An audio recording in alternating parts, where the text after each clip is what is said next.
Magandang araw po ulit sa inyong lahat for our first reading of the day. Tingnan naman po natin kung ano po ang makikita natin sa first reading of the day today. Yan, ano?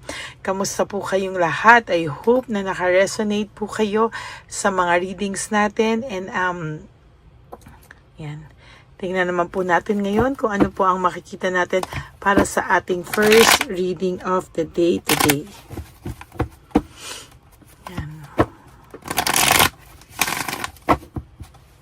Okay, tingnan naman po natin.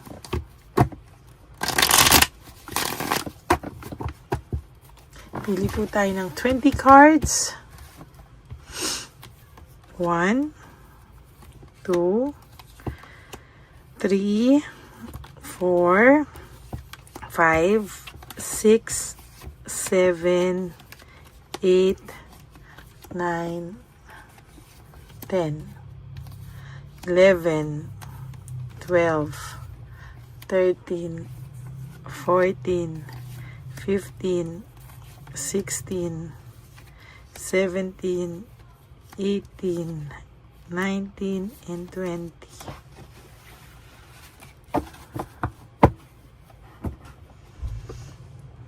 Okay, tingnan po naman natin ang iyong angel number of the day today. Tingnan po natin kung ano po ang mabubunot natin sa angel number of the day today.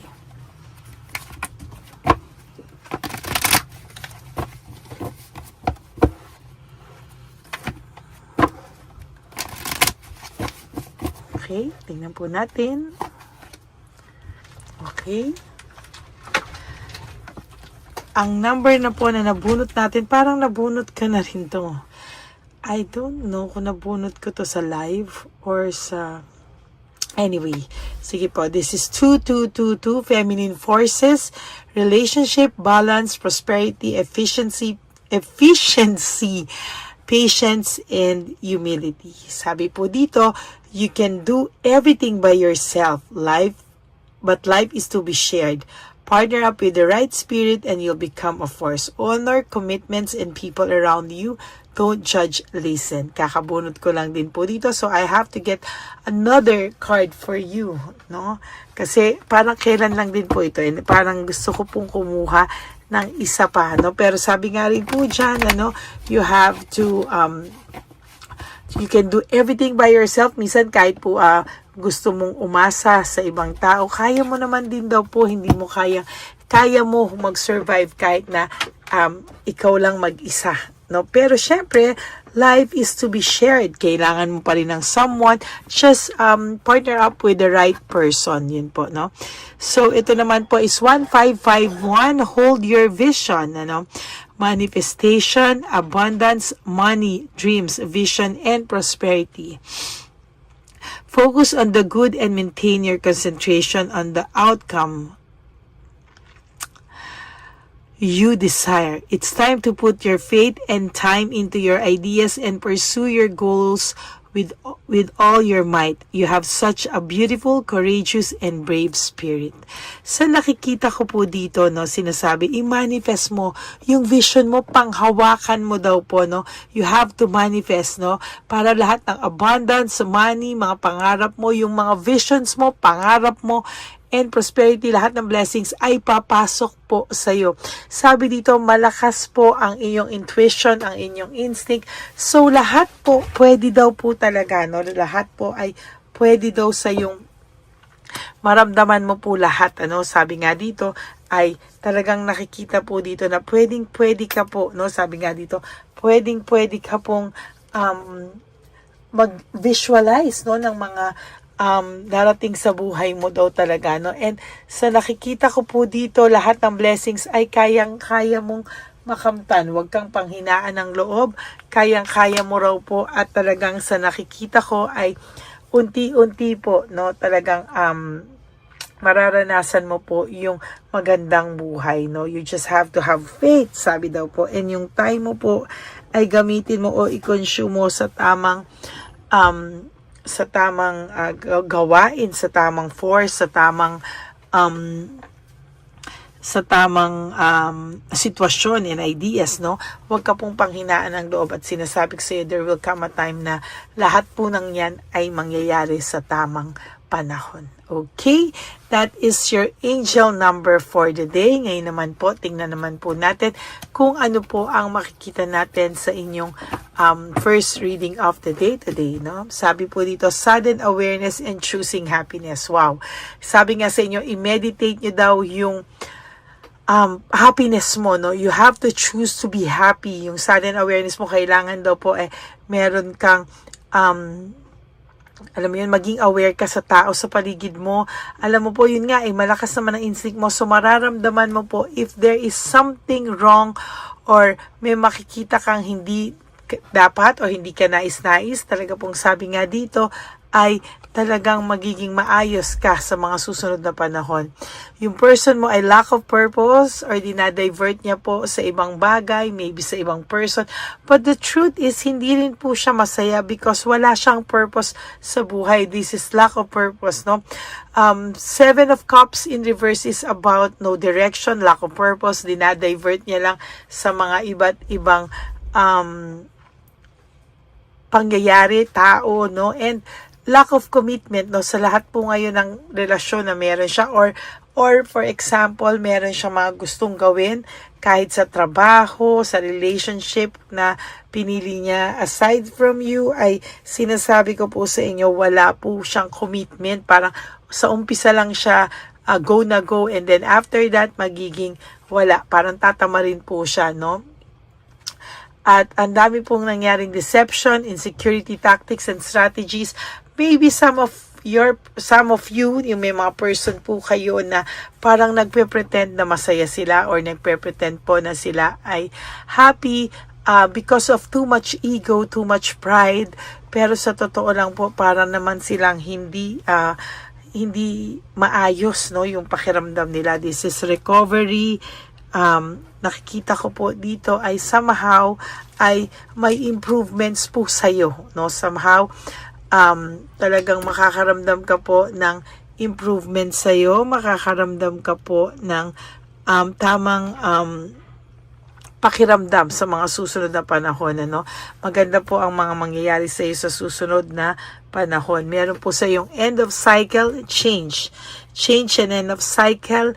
Mapuputol po yung cycle mo na siguro lagi kang umiiyak, siguro lagi kang parang aburido at laging malungkutin ka. Pero wag ka pong mag-alala because there will come a time na mas magiging maayos ka po, no? Ikaw po yung unti-unting makaka-recover at siya naman po yung unti-unting malulungkot, no? Yan po yung nakikita ko. There's also fear and confusion, ano? Confused po ang person nyo. At sa nakikita ko po, lalo po siyang magiging malungkot sa mga susunod na panahon. Hindi po niya kakayanin na makaranas ng too much, parang ang lungkot niya, no? So parang confused siya. Hindi siya makakaranas po ng peace of mind sa mga susunod na panahon. Palagi po siyang may takot dahil sa nagawa niya rin sa iyo na heartbreak, suffering, and grief. Babaliktad po ang mundo niyo. Sinasabi ko sa iyo, there will come a time makikita mo na babaliktad na yung mundo niyo. Yung pakiramdam mo ay pakiramdam niya na at ang pakiramdam niya ay pakiramdam mo na, no? There's this naging greedy siya sa iyo. Kaya sabi ko po sa iyo, mararamdaman mo po yan lahat kapag ka umokay ka na po, no? There is this honesty and unfairness, no? Napaka-unfair ng taong ito, napaka-dishonest sa iyo. Kaya sabi ko po sa iyo, pag siya na ang nakaramdam ng lahat ng ito, sabi ko po sa iyo, iiyak talaga to, no? There is doubts and lack of self-awareness. Ngayon hindi niya alam ano ba talaga gusto niya sa buhay niya, no? Yan po yung mahirap, yung hindi mo na alam kung ano yung gusto mo sa sarili mo. Dahil sa susunod, hindi mo na alam kung paano ka po makakapag-move on dito. There is this jealousy and self-centered, no? May nagsiselos din sa'yo, no? May gigil din sa'yo sa mga oras na ito na hindi mo alam, ano? May tao nga po, ayan, no, siya yan, no? Fear and explore, no? Freedom and explore, no? Nag-explore siya, ginusto niyang ginusto niya na makaramdam ng ng malayo sa iyo. But now, ngayon po siya nakakaramdam ng unti-unting aray. Aray talaga, no? Because nahihirapan po talaga siya sa ngayon. Nagrebelde ang taong ito, no? Parang gusto niya ng new approach sa buhay, gusto niya ng ibang mundo away from you, but now, sabi niya, nasa tamang tao na pala siya, pinalagpas niya pa. Ang dami niyang deception and manipulation na ginawa sa iyo. Maaaring ikaw pa yung nasisi niya sa lahat ng bagay. But the truth is, itong taong ito ngayon ay unti-unti siyang nagigising, no? Unti-unti siyang nagigising sa katangahang nagawa niya dahil siya po ay may loneliness and isolation, no? Nalulungkot po siya at hindi niya po alam kung ano po yung kanyang gagawin sa totoo lang. Leaving home, making decision, ang tao pong ito ay nahihirapan. Hindi niya po alam kung ano po ang kanyang gagawin. Kaya somehow, siya po ay nalulungkot. Hindi niya po alam kung paano siya makakaalis sa ganitong klaseng sitwasyon. Out of touch, trickery, parang itong taong to ay nakakaramdam ng too much sadness. No, may lungkot sa kanyang mga isipan, may lungkot siyang nararamdaman, and hindi niya po alam kung paano niya, pati sarili niya, tinatry niyang lokohin, trickery, out of touch, talagang pati siya gusto niyang itry sana, no, pero wala po talaga, no, malungkot po siya, wala siyang motivation, lack of passion, uninspired, hindi po niya maiiwasan yan na magkaroon siya ng pakiramdam na wala siyang motivation, na lack of passion and uninspired, at talagang nadi-discourage po siya for your last card, na insecure na siya kasi po nagkakaroon siya ng discouragement, no, at yan po ay nahihirapan siya sa feeling niya, hindi niya na alam kung ano pa ang mangyayari sa kanya sa mga susunod na araw sa buhay niya. Yan po ang inyong first reading of the day. I hope na naka-resonate po kayo, and if you do, can you please give me a like and comment down below para naman po alam natin or alam ko kung ano po ang inyong feelings and emotions right at this very moment. And for those of you who would like to have a private reading with me, you can message me po at Lady Lee Elena, that's LADYLY Elena. Nasa dulo po yan ng ating video. Diyan nyo lang po ako makakontakt. That is my only official and legit FB and Messenger account. Okay? Maraming salamat po sa inyong lahat. Okay? Maraming salamat po from the bottom of my heart sa lahat ng suporta nyo po na binibigay sa akin. At ang lagi ko pong payo naman sa aking mga mahal na lady, solid na Lady Elena family, ever solid, loyal, and faithful na Lady Elena family, ay you live one day at a time. You do 3 things that will make you happy for the day, kahit sa maliliit na bagay lang po, no? And always, when you wake up each day, you pray, and napakalaki pong blessing na tayo ay nabuhay pa, nagising tayo, and always forgive yourself, no? Marami pong mga pagkakataon na marami po tayong nagagawang mali sa ating sarili, no?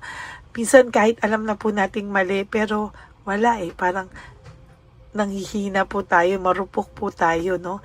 Pero alam niyo po, when you choose to love yourself, tandaan niyo po, no, makikita niyo po na napakasarap pala ang mahalin ng sarili.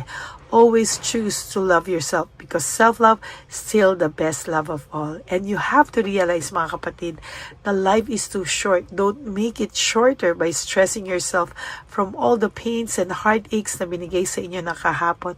Just surrender everything to the divine universe and just let go and let God write your life and love story. Ako po ay magbabalik for another set of reading. Huwag po kayong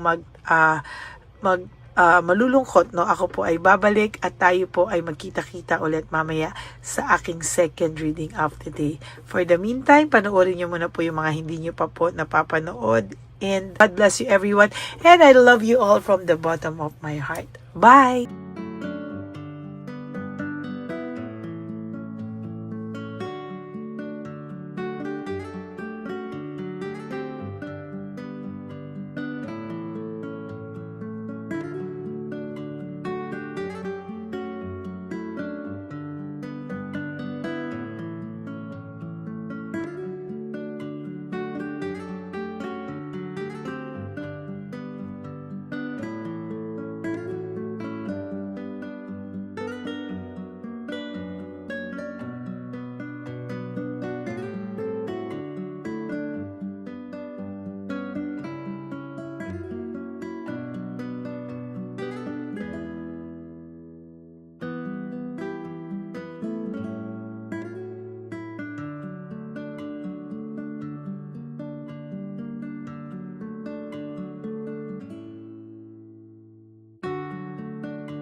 Bigay yan ni Papa Jesus. Ito sa'yo. Ito pa no. Go ahead. Pera. Wala na, that's it. Ito po pera. Ito pa pera, oh. Bigay yan ni Papa Jesus. Kain mo yan, ha? Jesus yan. Bigay. Wala ka ng pera dyan, ha? Okay lang kami, okay lang kami. Para sa iyo yan, para sa iyo. Naman yan ang isip niyo. Pagkain mo yan, ha? Saan ka pa? Bye-bye. Yung pagkain mo kunin. Ano po ito? Bakit? Lagay mo lang po dito. Pati po. Taga po, may bibigay lang po kami sa'yo. Bigay po ni Papa Jesus. Yan, para po sa'yo yan. Ingat po.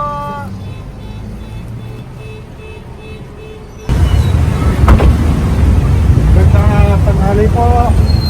May bigay po si Papa Jesus sa inyo. Salamat po. Salamat po. Ito po. Salamat po. Tigisa po kayo sa Ampaw. Thank you po. God bless po, nanay.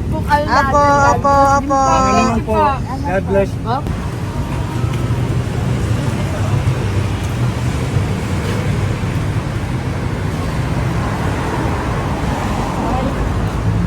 Bigay po ni Papa Jesus sa inyo. Salamat. God bless po. Kuya, pangkain mo po yan, ha? Tayo ka ba nandyan? Po, hindi po. Dito po, nanatimpahan po. Ah! Sa Music Ministry. Doon ka nakapwesto. Opo. Sige po, bye po. God bless po. Ingat.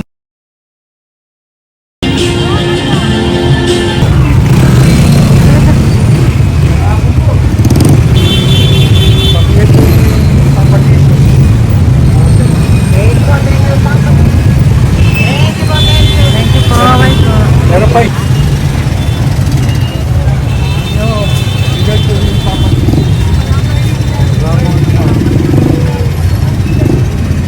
Yun.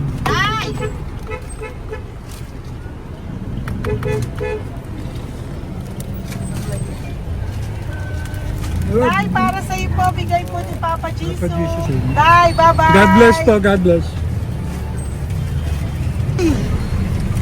Para sa iyo po, bigay po ni Papa Jesus. Ayan po, bigay po yan sa ni Papa Jesus. Thank you po. Amen.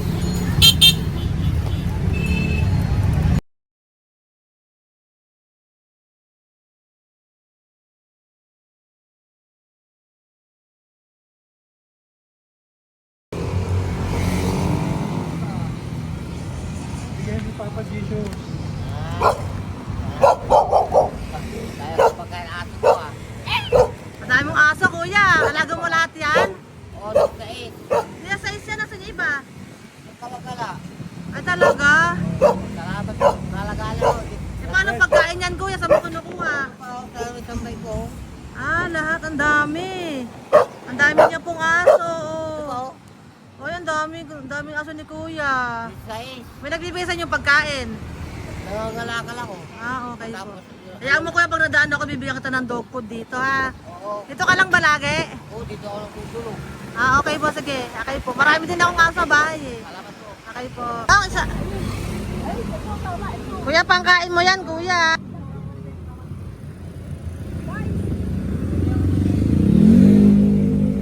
Nangangalakal ka, kuya? Sige po. Thank you po. Maraming salamat, ma'am. May pagkain ka, nanay. Sa hirap ng buhay ngayon. Ba't nandito ka, nay? Tagasan ka ba? Rheumatism ang sakit ko eh. Tagasan ka ba, nay?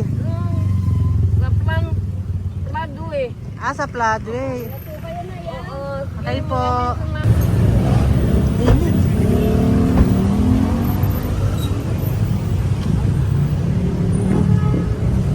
Nay! Bibigay ako sa'yo. Matandaan mo na ako. Ito. Hapon po. Si tatay. Si tatay. Thank you, Nay. Bye po.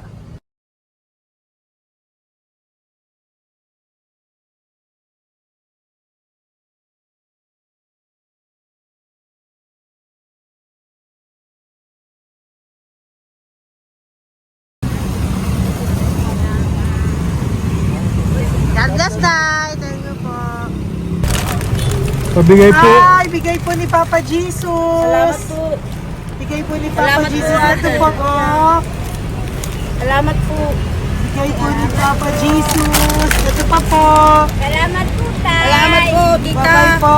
Maraming po salamat. Kayo, ate. Opo, ingat po kayo. Taga saan po Ingat kayo? po. Taga Tayabas, Quezon po kami. Mga aita po kami sa Quezon, mga katutubo. Ah, sige. Ingat po. Salamat God bless.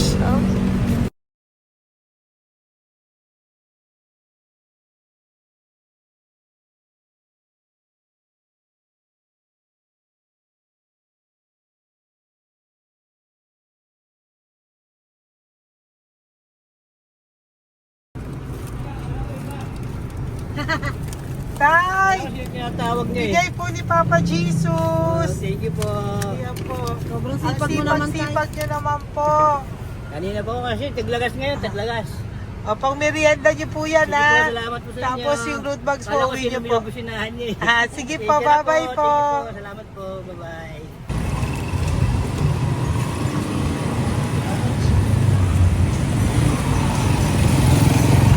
Brother!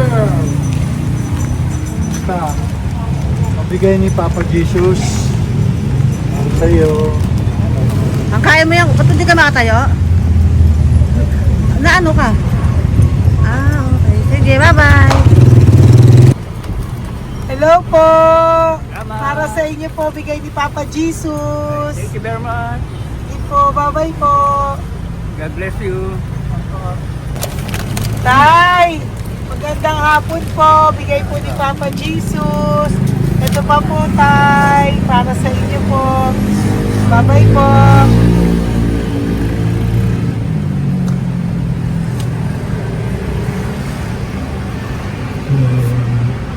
Kawawa, no?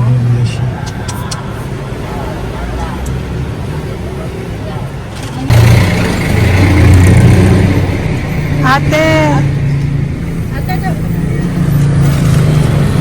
Ito lang. Baka maano siya. Ito po, oh, bigay po sa'yo ni Papa Jesus. Ito pa po, oh. Pera po. God bless po. Okay. Taga saan ka po? Sige, ingat ka po, ah. Hello po, magandang hapon po. Ano po? Bigay po sa'yo ni Papa Jesus. Thank you, madam. Tsaka ito pa po, para po sa'yo. Salamat. Thank you po, ingat po. Thank you, ma'am. Sige po. Salamat. Akala ko, ma'am, bibili. Ay, hindi po, para sa'yo po yan. Bye-bye Thank you, po. ma'am.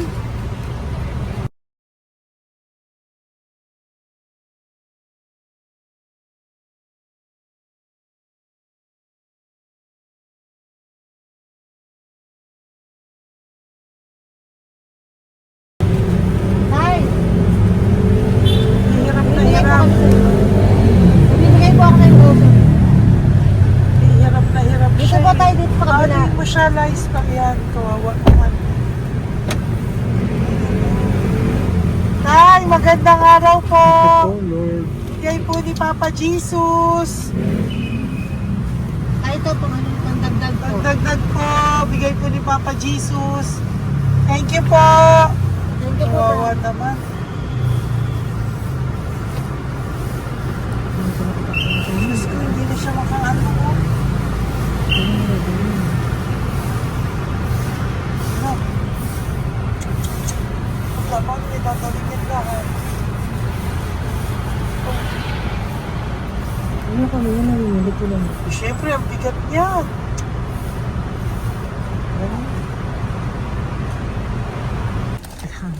Kaya, bigay sa'yo ni Papa Jesus. Thank you po, ma'am. Ay, yung palinis po, ma'am. Hindi na po, okay na Thank you po. po. Ito po. Thank you ma'am. po. Thank you, sir.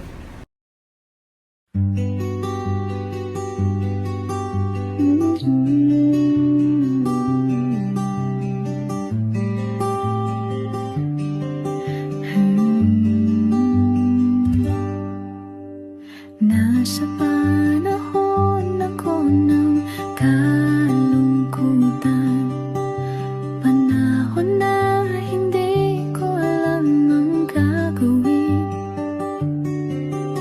Nalilito, naguguluhan, sa sarili, ano nga ba ang gagawin ko?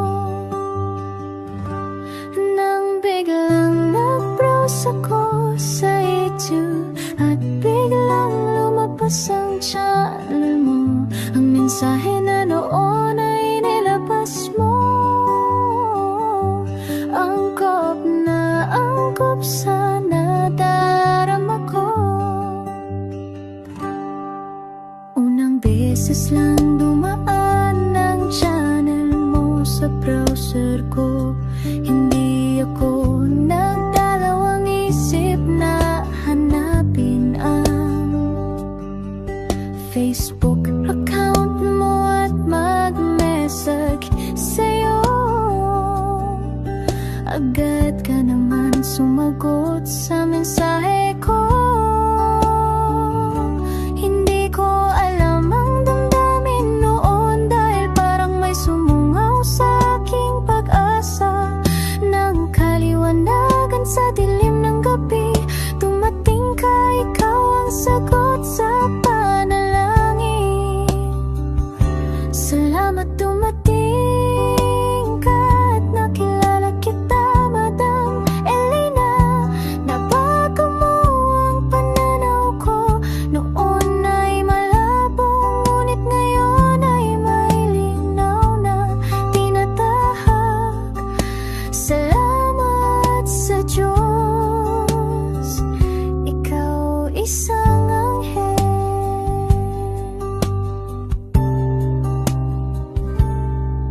na inihulog sa lupa upang kami ay tulungan na magkaroon ng linaw sa buhay.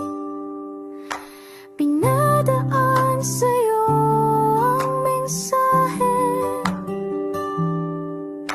na naisip